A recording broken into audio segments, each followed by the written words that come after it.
ఎందుకండి 100 సంవత్సరాలు జీవితం ఆనందంగా ఉండాలి. మగపిల్లవాడికైనా ఆడపిల్లకైనా డబ్బు మోజులో నాశనం అయిపోతున్నాయి జీవితాలు. 50 ఏళ్ళు 60 ఏళ్ళు పెళ్ళిళ్ళు కాకుండా ఎన్ని లక్షలుంటే ఏమండి, ఏం చేసుకుంటాం? 1,00,000 రూపాయలు తినగలుగుతున్నాం మనం.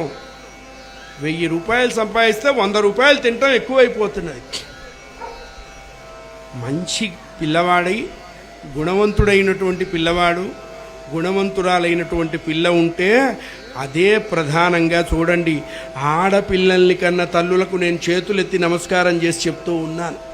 ఎందుకంటే ఆడపిల్లల కంటే ఆ పిల్ల తల్లులకి కోరికలు ఎక్కువగా ఉన్నాయి. 8 అంకెల జీతం, ఎవరి ఆర్థిక స్వాతంత్రం తప్పంటలేదు. మితిమీరిన స్వాతంత్రం అనర్థాన్ని కలిగిస్తుంది. అది తప్పు. ఎవరి మాట ఎవరు వినరు. ఎక్కడికి పోతున్నది సమాజం?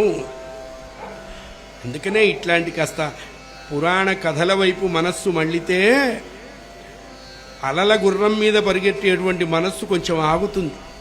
ఆగినప్పుడు దానికి ఒక సొల్యూషన్ దొరుకుతుంది. ఆ సొల్యూషను జీవితానికి సేఫ్ అండ్ సెక్యూరిటీ జోన్ని క్రియేట్ చేస్తుంది. జై బోలో భక్త